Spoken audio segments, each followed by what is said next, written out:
If you think about it, a lot of the controversies in the world today have a scientific root to them, and I think that there is a really important role for scientists to play in shaping the public discourse. Hi, my name is Jesse. I help scientists and aspiring scientists to communicate their research more effectively through lessons in science writing and science marketing. In this video, I'm going to be talking about opinion writing in science because I think that there is a really interesting overlap there that scientists should be really thinking a lot more about. Think about it though. Abortion, climate change, COVID restrictions, these all have a tie-in with natural sciences. The social sciences are kind of tied to everything in society. And then even if you think about things like housing policy, these have links back to environmental regulations, for example, so that has a tie-in as well. There's a lot in there that scientists can contribute to the discourse. In order to contribute to the discourse, those scientists need more effective tools, and I think that science opinion writing is a really great avenue to do that. So how do you write a good opinion article that's grounded in good science? I have 3 tips for you. The first one is making your thesis extremely clear. Theses are something that you probably remember from your high school English classes, if not even before that, and they might sound sort of antiquated and lame, but they're important because if people don't understand what your thesis is, what you're trying to really argue, they might just think, like, is this an explainer? Like, what am I supposed to be getting from this exactly? So stating your opinion, stating your stance very clearly is quite important. So that, I think, is tip number 1 for writing an effective thesis.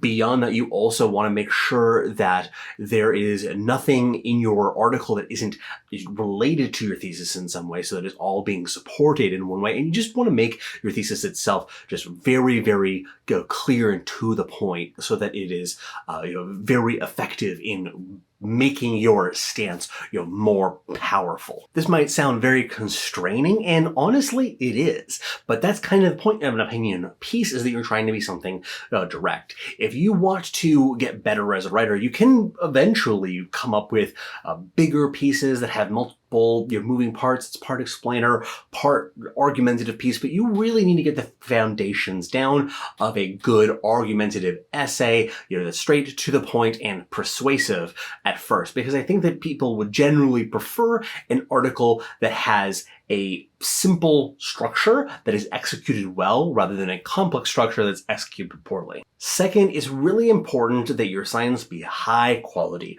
There are basically 2 situations where you're writing an opinion piece. One is for the general public, and the other is doing it for school. And there's advantages and disadvantages and reasons for doing both of these. If you're writing for the public, they're not going to know nearly as much as you. The majority of your readers are going to know very little about the subject, so you want to make sure that you are teaching things to them properly and that you are communicating the truth behind the science there, because if you are wrong, they're probably going to believe you anyway in most cases. Alternatively, if you're writing for a school project, whoever is reading your article probably knows a lot more about it than you do. So if you build an argument around incorrect facts, even if your argument is interesting or persuasive in some ways, they're still going to be pretty tough on you, I think, in a lot of cases. So you really need to make sure that you get things accurate. You look for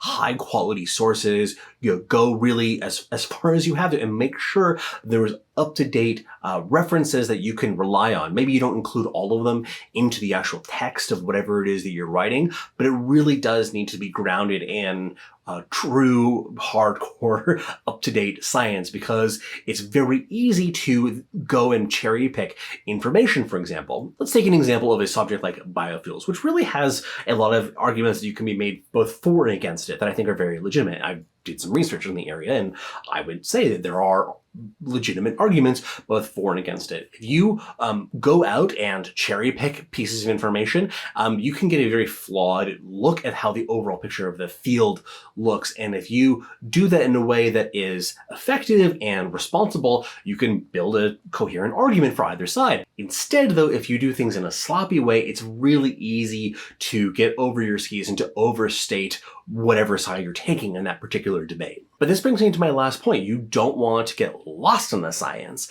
though. You want to be able to focus on your argument, make things convincing, ground that in science. But if you're spending all of your time describing the minutiae, getting into technical jargon, like, people are just going to lose interest, they're going to get distracted, they're going to get confused, and your argument will fall flat.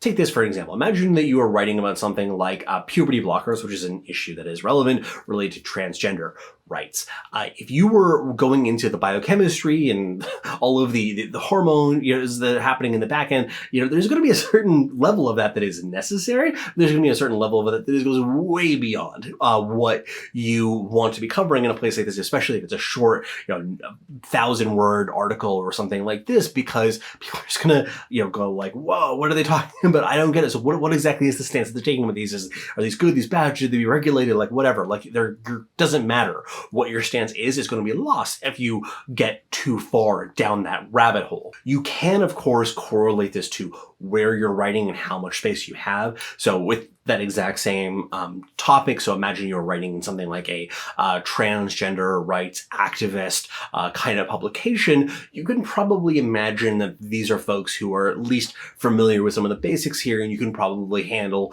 a little bit more science that you can build on top of that, especially if you have more words to work with. So you want to be mindful of this, but in general, you need to be thinking to yourself like, okay, I need to focus on the argument, you focus on this, you're really shining through and being persuasive and bringing in the science to support that.